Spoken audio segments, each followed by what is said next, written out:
వివరించి మొత్తానికి అల్టిమేట్గా ప్రాజెక్ట్ పూర్తి చేసినాం. అట్లుంటుంది. కానీ ప్రభుత్వం అంటే నువ్వు ఇస్తావా సస్తావా తిరగబడరా? పిల్లిని కూడా రూమ్లేసి కొడితే మరల పడదా? 9 నెలల నుంచి ప్రభుత్వానికి టైం లేదండి. ముఖ్యమంత్రి గారు సొంత నియోజకవర్గంలో కలెక్టర్ గారికి టైం దొరకలేదు, తిరుపతి రెడ్డికి టైం లేదు, ముఖ్యమంత్రికి టైం లేదు. ఏం చేస్తున్నారు? అందరూ రియల్ ఎస్టేట్ దందాల్లో బిజీగా ఉన్నారా?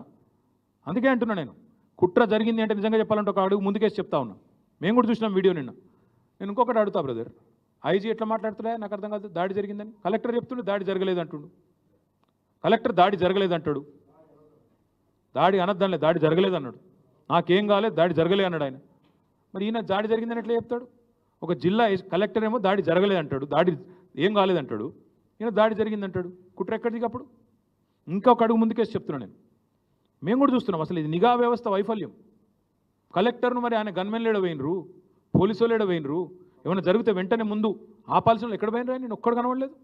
అంటే ఉద్దేశపూర్వకంగా ఆడ అశాంతిని రగిల్చి దాని పేరు మీద భూములు గుంజుకోవాలన్న చక్కర, దాని పేరు మీద బలవంతం చేసి వీళ్ళు మర్యాద ఇంటలేరని చెప్పి బెదిరించి గుంజుకునే చక్కర చూస్తుంటే అట్లే కనబడుతుంది కుట్ర. మరి ఇది మాకు ఇప్పుడు ఇంకోటి సురేష్ మా నాయకుడు, ఎస్. నరేందర్ రెడ్డి మా నాయకుడు, ఎస్. మరి సురేష్ భూమి పోతుంది, కొట్లాడా సురేష్? అడగద్దా? నోరు మూసుకొని కూర్చోవాలన్నా? తప్ప అది కూడా? సురేష్ నన్ను వచ్చి కలిస్తే తప్ప? వాళ్ళ పార్టీ వర్కింగ్ ప్రెసిడెంట్ నేను, నాకు కాకపోతే ఇంకోని చెప్పుకుంటాడు. వచ్చిండు చెప్పుకున్నాడు, ఆయన ఒక్కడు రాలే. 50-60 మంది రైతులు వచ్చిండ్రు. ఇక పెడతాడు ఐజీ గారు, మా మీద కేసు పెడితే పెట్టమని. నేను ఎందుకు వద్దంట? సురేష్ నన్ను వచ్చి కలిసిడే తప్పైతే నా మీద కూడా కేసు పెట్టమని. నేను ఎందుకు వద్దంట? పెట్టుకో. మొన్న 40 నిమిషాలు చెప్పిన కాగా సీఎం వాడు పిచ్చోడు. 40 నిమిషాలు చెప్పిన, ఇంకెన్నిసార్లు చెప్పాలి నాకు అర్థం కాదు. 40 నిమిషాలు వివరంగా చెప్పిన, ఏం చేస్తావో చేసుకో అని చెప్పి. ఇంకేం చెప్పాలి? ఎన్నిసార్లు చెప్పాలి? ఏం ఫార్ములా అయ్యి? మనకి తెలిసిన ఒకటే ఒక ఫార్ములా, రియల్ ఎస్టేట్ ఫార్ములా. అది తప్ప ఇంకేం ఫార్ములా తెలియదు. ఆ రియల్ ఎస్టేట్ ఫార్ములా, బ్యాగులు మోసే ఫార్ములా, ఈ ఫార్ములాలు తప్ప వేరే ఫార్ములాలు అర్థం కావు. అసలు ఫార్ములా అయ్యి అంటే తెలుసా ఆయనకి? ఏమన్నా ఏం తెలుసు?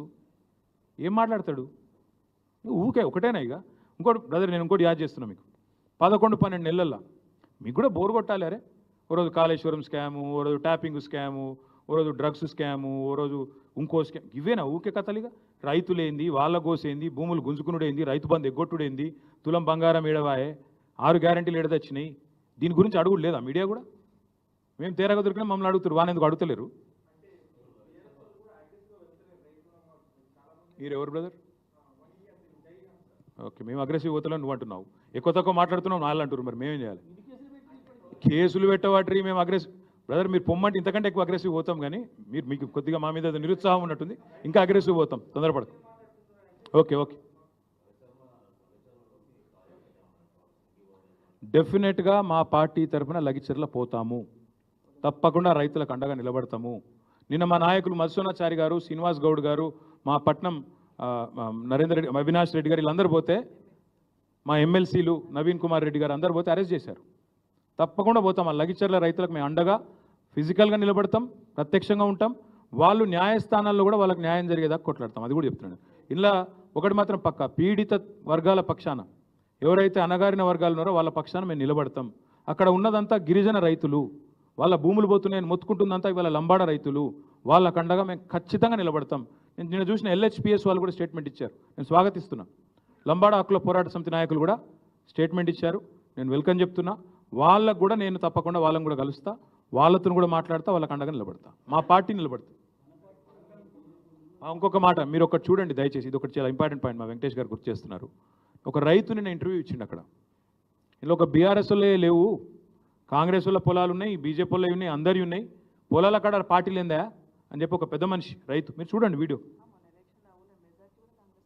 ఒక మెజారిటీ కూడా కాంగ్రెస్కి వచ్చిందట ఆ ఊళ్ళో. మరి ఎనీవే థ్యాంక్ యూ, మళ్ళీ ఒకసారి థ్యాంక్ యూ. ఈ ఫార్మా విషయంలో మాత్రం తప్పకుండా ఎస్. ఈమని భయ్ నేను వద్దన్నా, నేను మళ్ళీ ఇన్నిసార్లు చెప్పాలి అదే ముచ్చట. అది కాదు, నేను ఒక్క మాట అడుగుతా రాకేష్. నేను పోయి కేంద్ర మంత్రిని కలుస్తానేమో బీజేపీలతో కాళ్ళబేరాలి. మరి నువ్వు గవర్నర్ కూడా బీజేపీడే కదా, నువ్వు గవర్నర్ కలవచ్చుగా, నేను కేంద్ర మంత్రిని కలవద్దా? అంటే నువ్వు గవర్నర్ కలిస్తే కూడా బీజేపీతో కాళ్ళబేరానికి పోయినావా? నేను అడుగుతున్నా. గవర్నర్ నిన్నమన్నట్టు దాకా బీజేపీ మంత్రి కదా త్రిపురలో, మరి ఆయన కూడా బీజేపీడే కదా, బ్లడ్ అయితే అదే కదా. మరి ఆయన కలిసి ఈయన కూడా కాళ్ళబేరానికి పోయినట్ట? అయ్యా అదానీని కాళ్ళు ఎందుకు మొక్కిరు చెప్పుర్రి. అదానీ కాళ్ళు మొక్కి మీరు ఈడీ రైడ్ల సంగతి ఏందో చెప్పు. అది చెప్పు భయ్, నా మీద ఏ ఎంక్వైరీ చేస్తావు వేసుకో.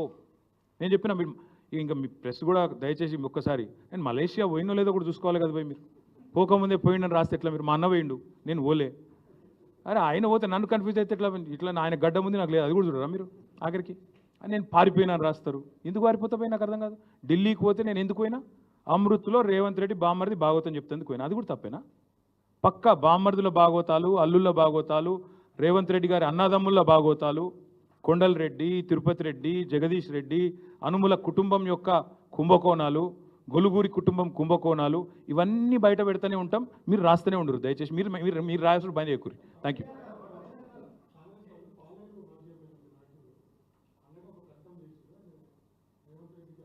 ఆయనకు అవగాహన లేదు ఆయన ఎప్పుడైనా వస్తే నేను మాట్లాడి అన్ని విషయాలు చెప్తాను ఏమంటారు అదే ప్రోగ్రాంలో రేవంత్ రెడ్డి గారు ఇంకో మాట చెప్పిండ్రు T hub and startup policy of Telangana is the best policy in India అని కూడా చెప్పిండు ఇక నేను ఏమంటున్నా అంటే రేవంత్ రెడ్డి ఎక్కడేం మాట్లాడతారో ఎవరికి తెలియదు కానీ కొడంగల్ గురించి మాట్లాడదాం ఈ ఇంకో రోజు మాట్లాడుకుందాం ఎందుకంటే మీరు మళ్ళీ రంగాల్లో అనే ఒక ఉదాత్తమైన ఆశయంతో ఆలోచనతో ఆనాటి స్వతంత్ర భారత మొదటి ప్రభుత్వం కొన్ని ఆలోచనలు చేసింది అందులో భాగంగా పంచవర్ష ప్రణాళికలు అందులో భాగంగానే వివిధ రంగాలకు సంబంధించి